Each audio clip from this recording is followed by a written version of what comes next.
My mother stole my boyfriend and persuaded him to marry my sister while I was at MIT, never realizing I'd eventually surpass them both.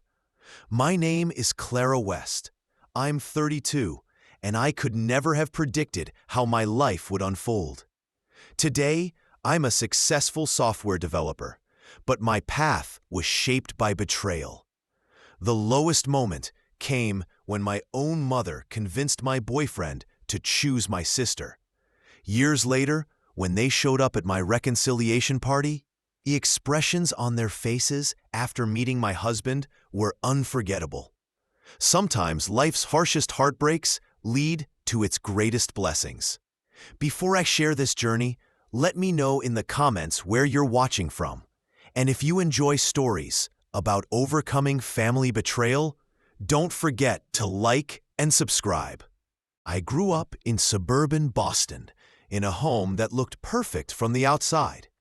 Our colonial house with its white picket fence and trimmed lawn hid the dysfunction inside. My mother, Margaret, ran our home with strict control, masked by charm. She smiled warmly at neighbors, then criticized them once they were gone. My father, Richard, was her opposite. Quiet, passive, always nodding along to avoid conflict. Then there was my sister, Vanessa. 3 years older, she was everything my mother wanted in a daughter. Blonde, pretty, and socially skilled. She could win people over within minutes. Vanessa was a cheerleader, homecoming queen, and the girl every boy admired. I was the opposite, the black sheep. While Vanessa focused on beauty and popularity, I lost myself in books and computer code. My bedroom walls displayed academic awards, not boy band posters. By 14, I had already taught myself 3 programming languages and built my first basic website. None of this impressed my mother. "Computers are for boys, Clara," she'd say with a dismissive wave. "You'll never find a husband if you stay behind those screens." Every one of my accomplishments was met with indifference, followed by praise for Vanessa's latest attempt at modeling or a short-lived job. My father would sometimes sneak into my room afterward, offering a hesitant pat on the shoulder. "Your mother means well," he'd say, though his eyes revealed he knew otherwise. He understood the favoritism was wrong, but lacked the courage to challenge it. The summer before my senior year, I won a national coding competition that came with a college scholarship. Excited, I shared the news at dinner. My mother's response was, "Well, I suppose that's one way to get into college, since you won't be earning athletic scholarships like Vanessa." My father stared at his plate, and Vanessa smirked. That night, I made a promise. I'd use that scholarship as my way out. I applied only to colleges at least 3 states away. When my MIT acceptance letter arrived, I celebrated privately. My mother's only remark was concern about me moving too far from family. For me, though, college became freedom, the first place where people valued my intelligence and passion for technology. At MIT, I felt like I'd finally found my place. For the first time, my curiosity and drive weren't just tolerated, they were celebrated. Surrounded by brilliant minds, I could push myself without apology. It was there that I met Ethan. Ethan was tall, with dark hair and a smile that could light up a room. Unlike many of my peers, who lived and breathed algorithms, Ethan balanced his passion for engineering with an easy charm. He had a way of making everyone around him feel seen. What drew me most was that he didn't just admire my intelligence, he respected it. We started studying together, late nights spent debugging code side by side, fueled by vending machine snacks and too much coffee. Our friendship slowly deepened into something more. By junior year, we were inseparable. For the first time in my life, I felt chosen. I wasn't the shadow standing behind my sister. I was someone's first choice. Ethan met my family during Thanksgiving break. My father was polite, but my mother's sharp eyes studied him like she was evaluating a business deal. She smiled at Ethan, then quickly pointed out how handsome men like him usually preferred girls like Vanessa. Ethan only laughed and squeezed my hand under the table. But the comment lingered like a splinter. From that moment, my mother's subtle campaign began. She'd make little remarks about how Ethan must be patient to date someone so serious, or how Vanessa's beauty would surely draw his attention if given the chance. At first, I brushed it off. I told myself Ethan loved me, and my mother's jealousy was harmless. But then things started to shift. Ethan would mention how charming Vanessa was, how she could light up a room. I noticed the way his gaze lingered a little too long when she walked by.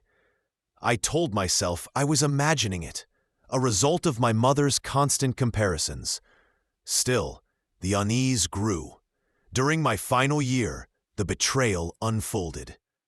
Ethan called one evening and asked to meet. His voice was flat, distant. When we sat down, he wouldn't meet my eyes. Finally, he said, "Clara, I think we should break up." My world tilted. He admitted he'd developed feelings for Vanessa. My mother had encouraged it, telling him I was too focused on my career to ever make a good wife. The blow was crushing. I wasn't just losing my boyfriend. I was losing him to my sister, with my mother pulling the strings. It felt like confirmation of every childhood fear, that no matter what I achieved, I would never be enough in their eyes. I threw myself into work, finishing my degree with honors. But the pain lingered. At graduation, while my peers celebrated with loved ones, I stood alone. My mother, father, Vanessa, and Ethan didn't even show up. They were busy planning Vanessa's engagement. After MIT, I stepped into the world with a diploma in hand, but a heart in pieces. While my classmates accepted job offers at top tech firms, I carried the weight of betrayal. The rejection from my own family made every success feel empty. I took a position at a promising startup in San Francisco. The hours were brutal and the pressure relentless, but it gave me purpose. I buried myself in coding, product launches, and late-night problem-solving. The work was exhausting, but also healing. It reminded me that I was capable of building something of value, even if my family refused to see it. Yet, their shadow followed me. Social media photos of her and Ethan's engagement flooded my feed, my mother beaming at their side. Each image felt like a fresh wound. They had rewritten my story as if I never existed. Vanessa playing the role of the perfect daughter, Ethan the devoted fiancé, and my mother orchestrating it all. In my darkest moments, I questioned whether my mother had been right. Maybe I was too serious, too ambitious, too focused on technology to deserve love. Nights alone in my small apartment, I'd stare at my glowing computer screen and wonder if I was destined to spend my life with only machines for company. But slowly, a different fire grew inside me. If they saw me as unworthy, I would prove them wrong, not for their approval, but for myself. I started taking bigger risks at work, volunteering for projects others shied away from. I poured my pain into innovation. Within 2 years, I helped design software that caught the attention of a major tech giant. They recruited me with a salary and benefits that changed my life overnight.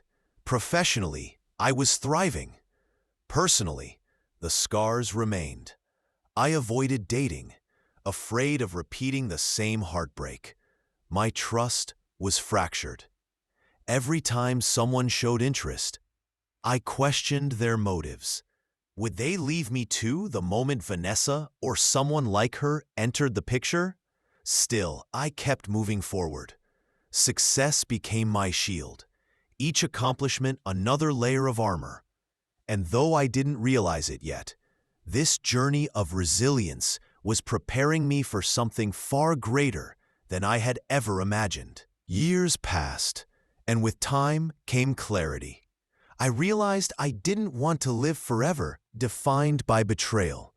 Therapy helped me confront the wounds left by my family, and slowly I opened myself up to new connections.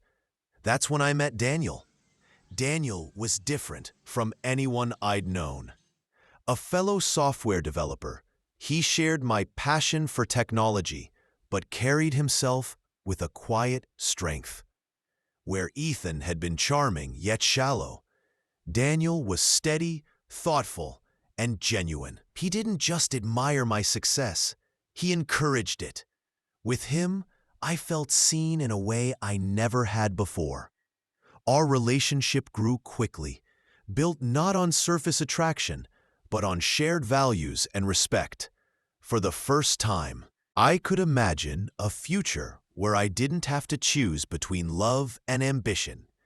Daniel stood beside me as an equal, not a competitor, and certainly not someone waiting for someone better to come along.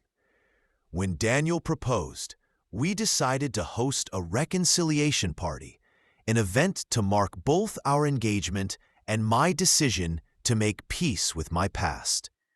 Invitations went out to family and colleagues alike.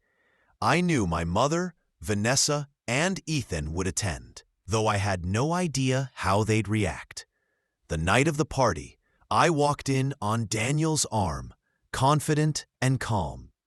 My mother's smile faltered the moment she saw him, handsome, successful, and deeply devoted to me.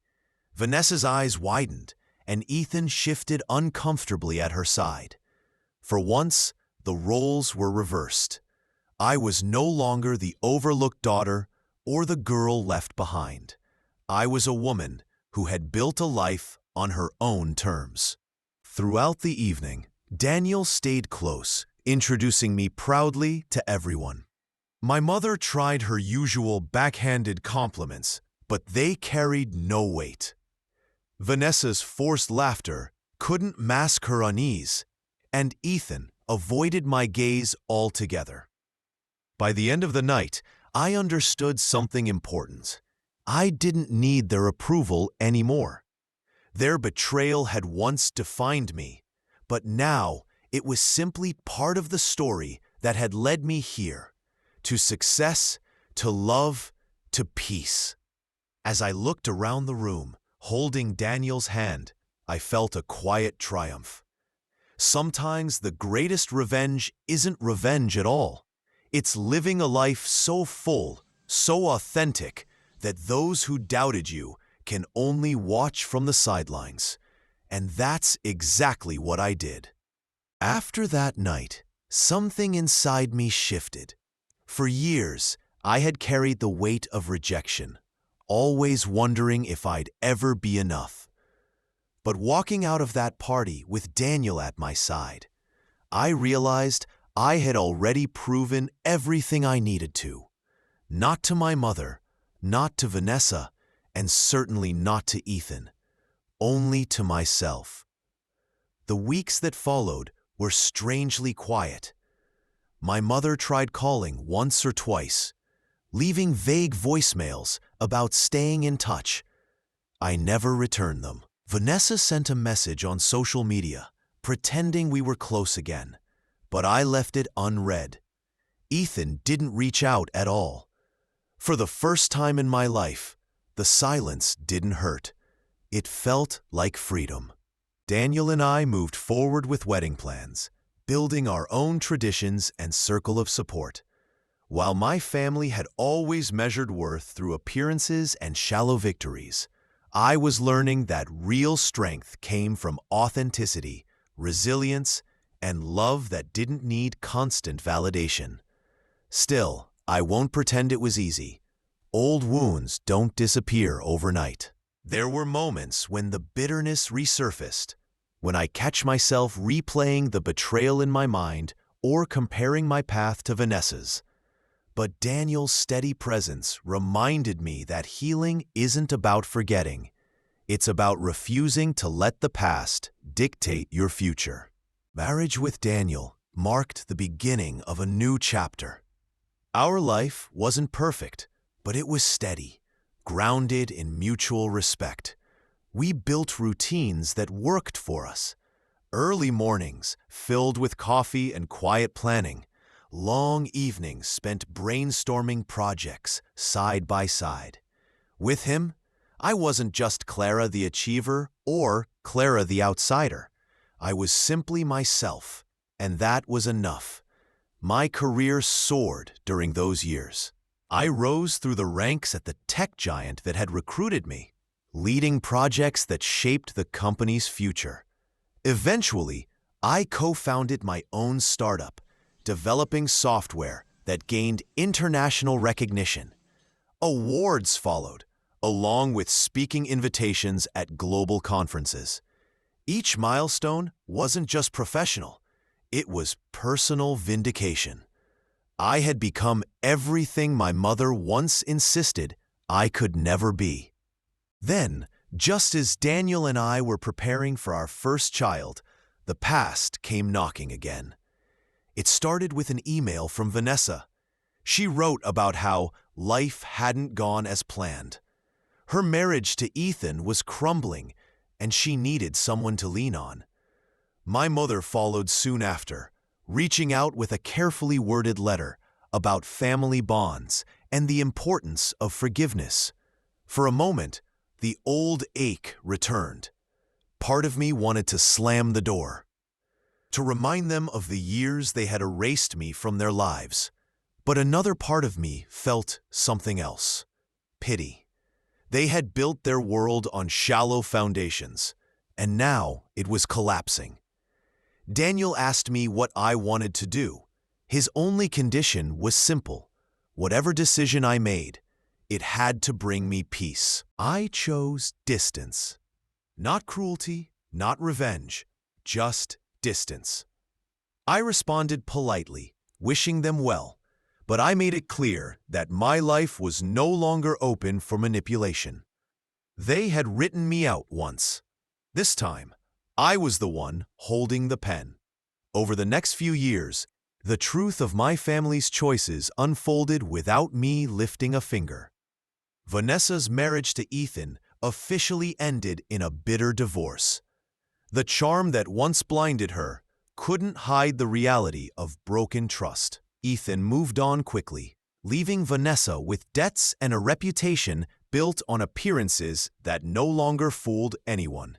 My mother, once the picture of control, found herself isolated. The neighbors she had once impressed grew tired of her gossip and superiority. Without Vanessa to prop up her pride, and without me to criticize, she was left to sit with the silence she had created. I watched all of this from afar, not with glee, but with clarity. Life had a way of leveling the ground. Their choices had led them here, just as mine had led me to a life I was proud of. Meanwhile, Daniel and I built something lasting. We welcomed our child, filling our home with the kind of love I had once believed was out of reach for me. My success in technology continued to grow, but more importantly, I found balance, proof that ambition and love don't have to compete. Looking back, I realized the betrayal that once nearly destroyed me had actually shaped me. It taught me resilience, independence, and the power of choosing my own path. My family's cruelty became the catalyst for the life I have today. If you take one lesson from my story, let it be this: betrayal may cut deep, but it doesn't define you. What defines you is how you rise after the fall, how you build when others try to tear you down. And sometimes, the sweetest victory isn't revenge. It's living a life so full, so genuine, that those who hurt you are left with nothing but the echo of their own choices.